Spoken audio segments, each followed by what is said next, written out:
The sun rose over a world that belonged to giants. It was a normal day like any other in the late Cretaceous period. Huge, long-necked sauropods, titans like Alamosaurus, moved slowly through lush forests of ferns and cycads. They were living mountains of flesh and bone, their heads reaching high into the canopy.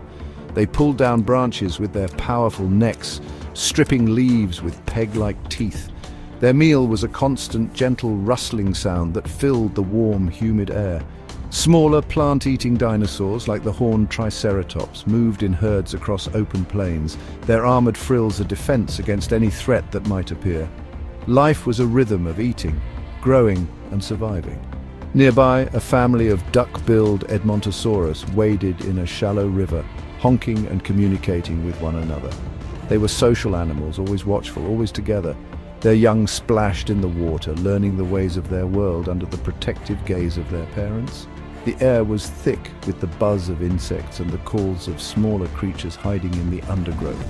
This was a thriving ecosystem, a complex web of life that had been developing for over 150 million years. Dinosaurs were the undisputed masters of this domain, diverse and successful, having conquered every continent. They had no idea their reign was about to face its ultimate test.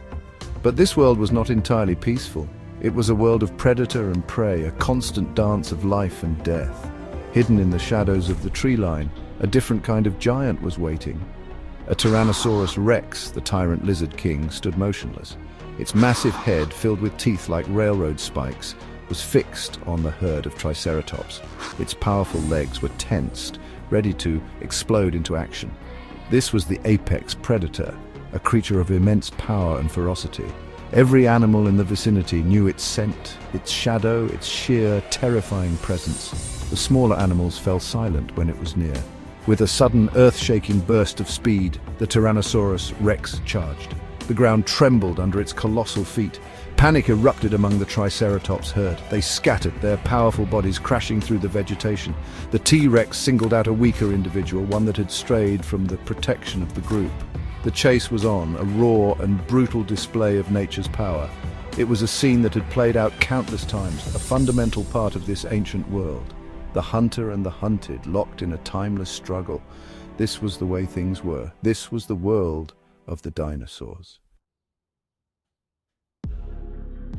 The hunt reached its violent climax. The world continued its ancient rhythm. But then, something changed. It started subtly.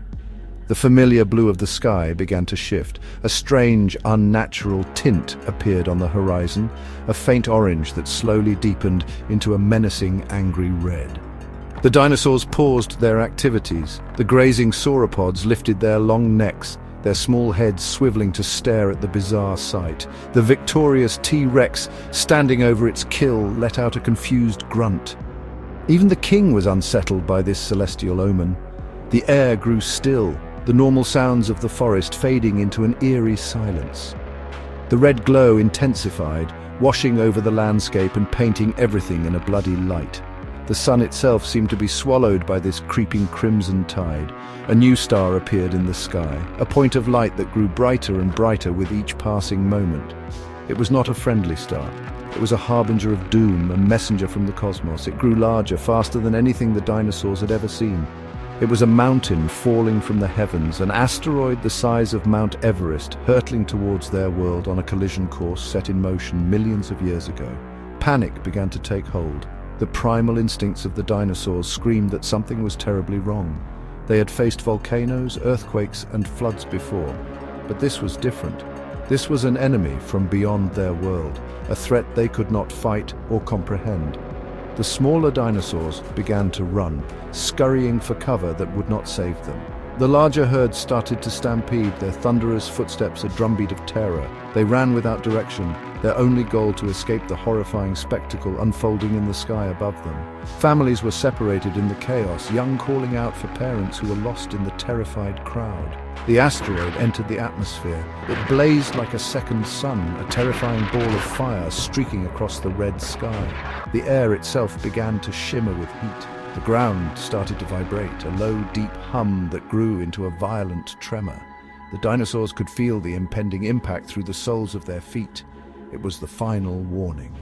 The world held its breath for one last terrible second. The time of the dinosaurs, an era that had lasted for ages, was about to come to a roaring, cataclysmic end. The sky was no longer just red, it was on fire. The impact came on the other side of the world. In what is now the Gulf of Mexico, the asteroid struck the Earth. The energy released was 1 billion times greater than an atomic bomb. A flash of light brighter than the sun illuminated the globe. In an instant, a wave of unimaginable heat and force erupted from the impact site. Trees and plants hundreds of miles away burst into flames. The very air caught fire. For the dinosaurs close to the blast, the end was instantaneous. They were vaporized, turned to ash before they even knew what had happened. Their world was now an oven. Further away, the consequences were just as deadly, but they took a few moments longer to arrive. The ground buckled and heaved as a colossal earthquake, stronger than any ever recorded, shook the entire planet. Mountains crumbled, the earth split open, swallowing herds of terrified dinosaurs whole. Then came the blast wave, a wall of superheated air moving faster than the speed of sound. It flattened forests, tore dinosaurs from their feet, and sent them flying through the air like leaves in a storm. The mighty Tyrannosaurus Rex, the unstoppable predator, was powerless. Against this cosmic fury, it was thrown to the ground, its reign ending in a storm of fire and wind. The impact also threw trillions of tons of molten rock and debris high into the atmosphere. These tiny pieces of superheated glass, called spherules, rained back down all over the planet. They were like a global shower of fire. Each glowing particle seared the flesh of any creature it touched, setting fire to whatever remained of the world's forests. Dinosaurs that had survived the initial blast wave now found themselves in a world that was burning. There was nowhere to run, nowhere to hide. The sky was falling and it was on fire. Families were torn apart forever, their cries lost in the roar of the inferno. The world became a vision of hell. Giant tsunamis, miles high, crashed against coastlines, sweeping inland and destroying everything in their path. Volcanoes erupted, spewing more ash and poison into the choking air. The planet was screaming in agony. The chaos was absolute, a symphony of destruction that echoed across the continents. The great dinosaurs, the magnificent rulers of the Earth, were trapped in a planetary catastrophe. Their strength, their size, their ferocity, none of it mattered. They were simply in the wrong place at the wrong time. Their world was being erased. When the fires finally died down, a new kind of silence fell upon the earth. It was a profound, deathly quiet. The roars of the tyrannosaurs, the gentle calls of the hadrosaurs, the ground-shaking steps of the sauropods, all were gone. A thick, black cloud of soot and ash now shrouded the entire planet, blocking out the sun. Darkness fell for months, then years. Without sunlight, the remaining plants withered and died. The world grew cold. The age of giants was over, replaced by an age of ash and dust. The dinosaurs that had survived the initial impact now faced a new, slower death starvation in a cold, dark world. Over thousands of years, the bodies of these incredible creatures were covered by layers of mud and sand. The immense pressure turned their bones to stone, preserving them as fossils. They became ghosts in the rock, silent storytellers of a lost world. For millions of years, their secrets lay buried beneath our feet.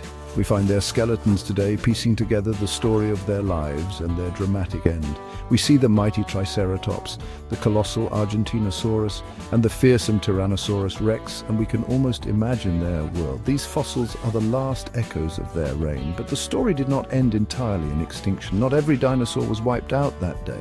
A few small feathered dinosaurs, a particular branch of the theropod family tree, managed to survive. They were nimble, adaptable creatures, able to find shelter in burrows and survive on the scarce resources of the broken world like seeds and insects. These survivors were the ancestors of an animal we see every single day. They were the first birds. When you see a sparrow on a branch or an eagle soaring in the sky, you are looking at a modern-day dinosaur. They are a living link to that ancient past. So the legacy of the dinosaurs is twofold. It is written in the stone of the fossils that tell us of their power and their fall, and it is written in the flight of the birds that fill our skies. They are a constant reminder that life is resilient, that even after the worst imaginable day, it can find a way to endure and evolve. But still, when we think of that lost world, we think of the giants. We think of the king, and in the quiet of our imagination, we can almost hear it, a final, defiant sound echoing through 66 million years of silence, a great and terrible roar.